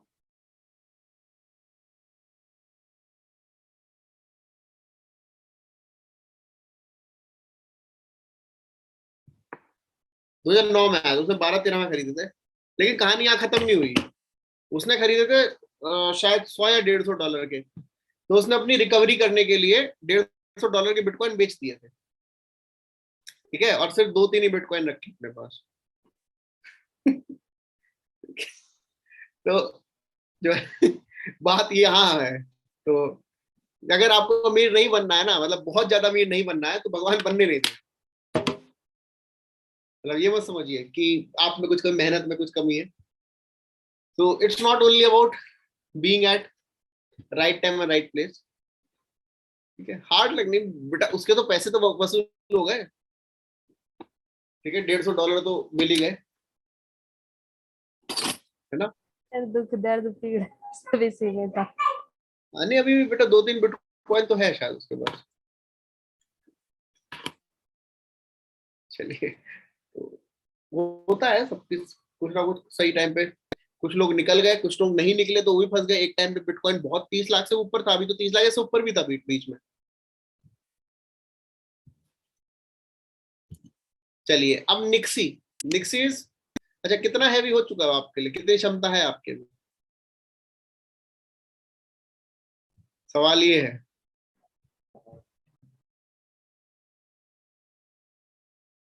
देखो हाफ करना है तो हाफ तो कर ही लेंगे, ठीक है। 131 पेजेस 10 और पढ़ लेते, 30 मिनट, हाँ 10 पेजेस और पढ़ ले, वही 30 मिनट, कोई आपकी क्षमता समझ गया सबको। लेकिन आप साइंस समझिए, बहुत हैवी नहीं है साइंस एंड टेक्नोलॉजी। आप लग रहा होगा ना तो साइंस से टेक बचा हुआ, साइंस से टेक बचा हुआ है, ठीक है। थोड़ा सा टाइम लगाएंगे हम सोशल इश्यूज में, सोशल इश्यूज में थोड़ा सा टाइम लगाएंगे। वही मतलब पूरा टारगेट है नेक्स्ट जो सैटरडे संडे है ना, आपका सब सिलेबस खत्म करते हैं। ज्योग्राफी खत्म हो जाएगा क्रैश कोर्स वालों का, अपनी तरफ से करंट खत्म हो जाएगा, ठीक है। चलिए अब निक्सी है, national internet exchange of India. इन्होंने क्या किया है, 3 इनिशिएटिव लॉन्च किए। पहला निक्सी अकेडमी, मतलब जहां पे आप पढ़ सकते हैं इंटरनेट एक्सचेंज के बारे में। दूसरा है NIXI IP index, IP internet protocol index है। पहला है आईपी गुरु। अब बेटा आईपी एड्रेस क्या है, अब IPv6 इंट्रोड्यूस हो गया है। IPv6 में इंटरनेट प्रोटोकॉल वर्जन 6, जहां पे जो आपके आईटी एड्रेस है अब 128 बिट के। पहले अभी आईटी आईपी एड्रेस अगर आप देखते हैं 192.149.252.76 ऐसा होता है, ठीक है, 32 बिट। अब ये क्या हो जाएगा, ऐसा हेक्साडेसिमल यानी कि 128 बिट का हो जाएगा। तो आपको शिफ्ट करना पड़ेगा। ऐसा क्यों हो रहा है, क्योंकि जो ICANN है, ICANN जो अथॉरिटी है, उसने समझा कि वर्ल्ड में बहुत सारे इंटरनेट कनेक्शन हो गए, तो 132 बिट है, सारे को प्रोवाइड नहीं कर सकता है, ठीक है।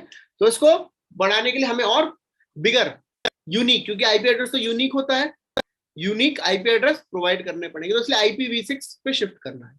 अभी IPv6 पे शिफ्ट करना आसान तो नहीं है, थोड़ा तो मेहनत लगेगी। तो बस इसी को सपोर्ट करने के लिए आईपी गुरु एक इनिशिएटिव लॉन्च हुआ है, national internet exchange of India. Okay, यही इंट्रोड्यूस हुआ है, national internet exchange of India. Is it clear? चलिए, आर्गन मिली है मून पर, ठीक है, आर्गन 40 मून पर मिली है। किसने ढूंढी है, तो याद है चंद्रयान 2, ठीक है। चंद्रयान 2 हमारा लैंड नहीं हो पाया है ना, लेकिन क्रैश लैंडिंग तो हुई थी। तो उसमें एक पेलोड था एटमॉस्फेरिक कंपोजिशन एक्सप्लोरर चेस 2, तो उसने डिस्कवरी की है आर्गन 40। उसने क्या आइडेंटिफाई किया है कि जो लूनर एक्सोस्फीयर है, जो गैस है वो लूनर एक्सोस्फीयर से निकल के चली गई, ठीक है, और वो डिस्ट्रीब्यूट हो गई, ठीक है। अब एक्सोस्फीयर क्या होता है, वो वाला रीजन जो थोड़ा आउटर पार्ट होता है एटमॉस्फेयर का, from where the gases can come out of the atmosphere, okay, और स्पेस में जा सकती है, that is the exosphere. Are you clear?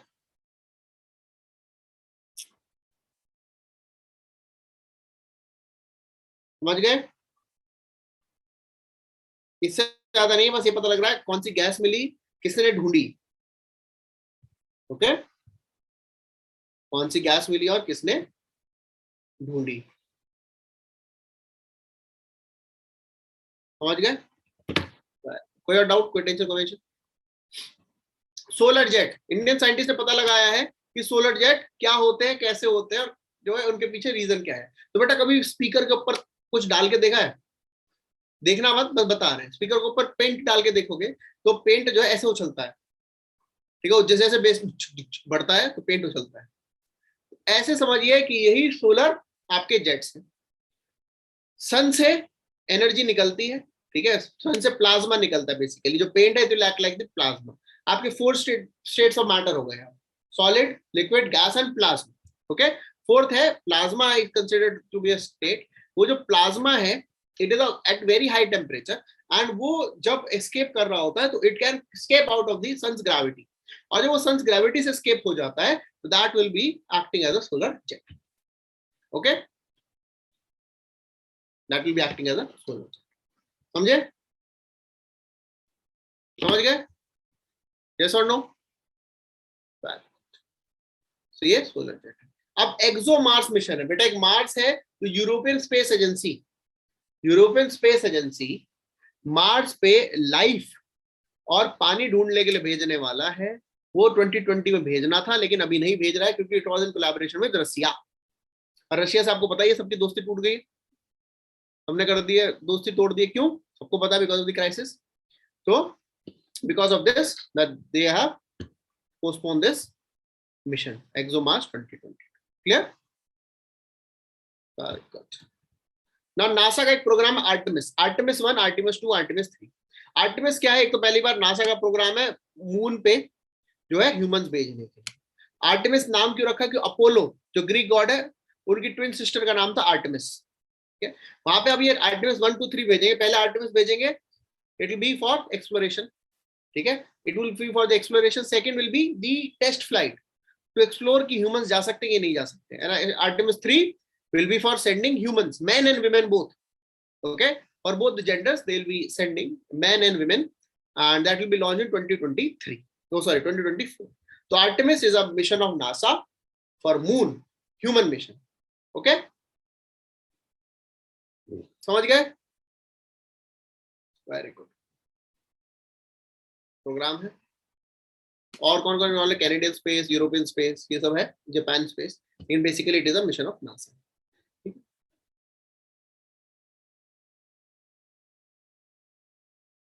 जी अब बात हाफ तक पहुंच गई, ये इंपॉर्टेंट है क्योंकि GSET 7 में ठीक है। One more class more and will be through with science and technology. ठीक है बच्चों, कोई डाउट हो तो बता दीजिए। Sir, that Russian Roscosmos, please repeat. हाँ बेटा, That Russian space project Roscosmos. क्या रॉसकॉस्मोस? एक्सोमार्स बेटा, एक्सोमार्स मिशन था रशिया के साथ। पहले वो नासा के साथ था, यूरोपियन स्पेस एजेंसी का, लेकिन नासा ने बोला उनके पास पैसे नहीं, तो उन्होंने फिर रशिया के साथ किया कि मार्स पे लाइफ ढूंढेंगे, एक्सोमार्स। लेकिन अब रशिया के साथ कोई भी कोलैबोरेशन वेस्टर्न वर्ल्ड ने तोड़ दी, and that is why they have stopped focusing on. उन्होंने बोला postponed. It was to be launched in September 2022, लेकिन it has been postponed. For 2024, I think they have. They have postponed for at least for some time. Okay, are we clear? Any other doubt? Yes or no? Rajesh, doubt है बेटा? Sir वो एक question paper में एक question था, ये एक तो पहले एक क्वेश्चन था कि जो फाइनेंशियल एडमिनिस्ट्रेशन से रिगार्डिंग जो भी कॉन्स्टिट्यूशन अपहोल्ड कौन करता है, लॉज को और कॉन्स्टिट्यूशन ऑफ इंडिया को, तो आंसर उसमें कैग दे रखा था। तो सर अपहोल्ड कैसे करता है? मतलब अगर कैग कह सकता है कि कोई लॉज है वो गलत है। नहीं, कैग बेटा ऑडिट करते हैं ना, तो ऑडिट में प्रोप्राइटरी ऑडिट भी कर सकते हैं। Sir law of parliament in the field of the financial administration uphold मतलब सही साबित करना हुआ ना कि भाई गलत है या सही है, तो कैग कैसे साबित कर सकता है उसको? ऑडिटिंग सही के है प्रोप्राइटरी ऑडिट के थ्रू। तो वो मतलब जैसे सुप्रीम कोर्ट अपहोल्ड करता है कोई लॉ को, कोई कॉन्स्टिट्यूशनल अमेंडमेंट हो या लॉ हो, तो वो कहता है कि ये गलत है सही है। अगर वो गलत बोल दिया सुप्रीम कोर्ट ने, हाँ, तो वो वैलिड नहीं है लॉ ही। नहीं, वो तो कॉन्स्टिट्यूशनलिटी वैलिड करेंगे ना, फाइनेंशियलिटी वैलिड करने के लिए कैग होता है। तो फाइनेंशियल मतलब कैग भी मना कर सकता है कि भाई कि ये रूल गलत है तो इसको हटा दो। हाँ, बिल्कुल। जो आपके अलोकेशन ऑफ स्पेक्ट्रम हुआ करते थे, कैग ने मना किया तभी तो बंद हुआ, first come first serve basis पे। ऑक्शन तभी तो स्टार्ट हुआ। ठीक है, चलिए तो विल कंटिन्यू। कल से आप लोगों की क्रैश कोर्स की ज्योग्राफी, क्योंकि ज्यादा इंपॉर्टेंट ज्योग्राफी एक बार खत्म करना है। बीच में एक दिन हम साइंस टेक खत्म कर देंगे। ठीक है, बीच में अगर आप लोग क्लास जल्दी छूट जाए तो हम साइंस टेक उस दिन हो सकता है थोड़ा लेट करें क्लास, मतलब 8:30 के बाद। ठीक है, 8:39 के बाद, लेकिन एक दिन मिलके साइंस टेक खत्म कर देंगे इस वीक, इससे नेक्स्ट वीकेंड में हमारा ज्यादा बर्डन ना। ठीक है, हाँ बेटा। एक क्वेश्चन और था, इंटरनेशनलाइजेशन ऑफ रुपीज के बेनिफिट, इसको थोड़ा सा एक्सप्लेन कर सकते हो? मेंस का है तो प्री पे फोकस करो ना। नहीं सर, इसमें ही आया actually benefit of the internationalisation of rupees question था ये। एक तो बेटा इंपोर्ट हमारा सस्ता हो जाए, करंट अकाउंट डेफिसिट कम हो जाएगा, करंट अकाउंट डेफिसिट कम हो जाएगा, ठीक है।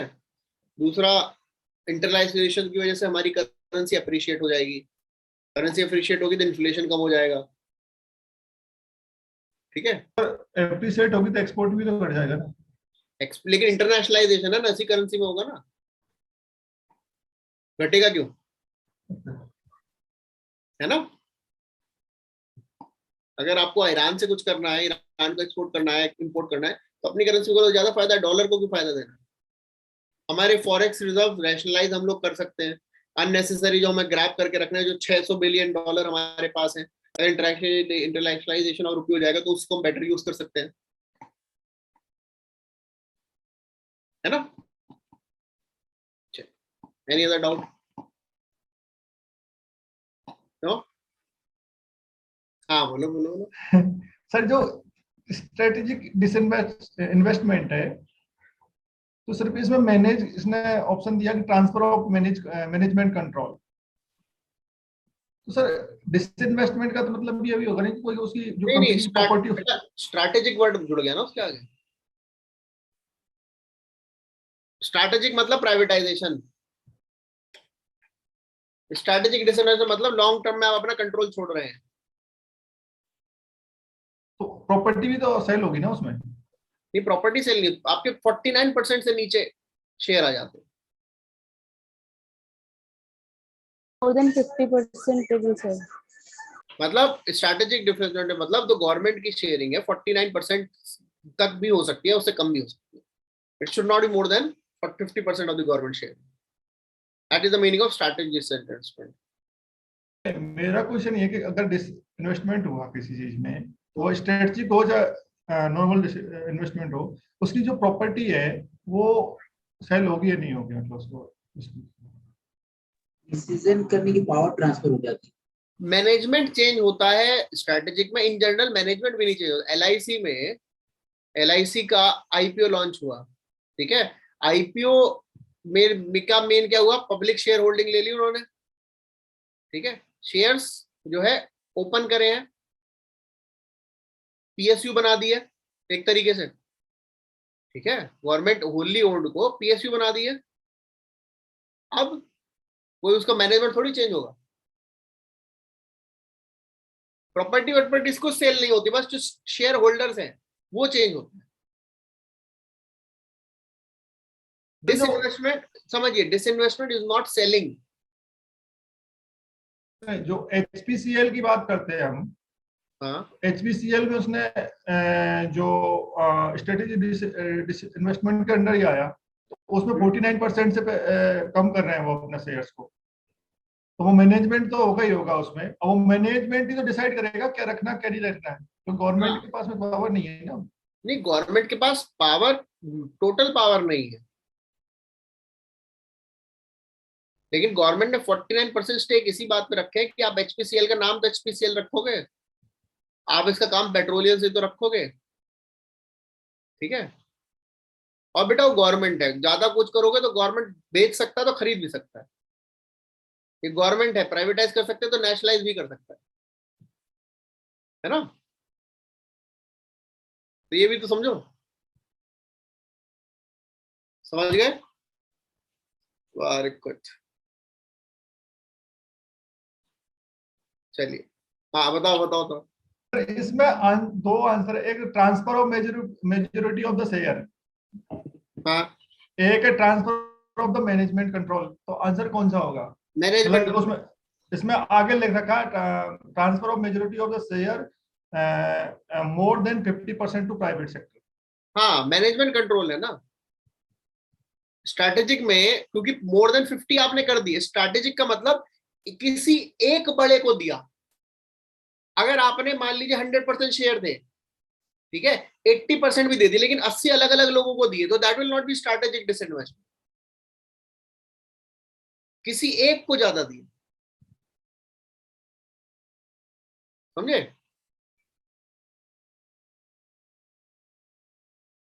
अब तो समझ गए। चलिए अब तो और कोई डाउट, मैसेज डाल दिया, कभी कोई क्वेश्चन हो ना मैसेज डाल दिया करो। ठीक है ना? ओके चलिए, thank you very much. Will continue either on Wednesday evening, late evening होगा उस दिन, ठीक है? मोस्ट प्रोबेबली लेट इवनिंग रखेंगे, लेकिन साइंस टेक निपटा देंगे, ठीक है? जिससे फिर 1-2 क्लास बचे तो हम मसलेनिस खत्म करके अपना जो है सिर्फ प्री के लिए रिवीजन करते हैं, ठीक है बच्चों? चलिए, thank you very much. Tomorrow you will be having your geography classes, ठीक है? विशाल सर से कोऑर्डिनेट कर लीजिएगा, ठीक है? Okay, thank you very much.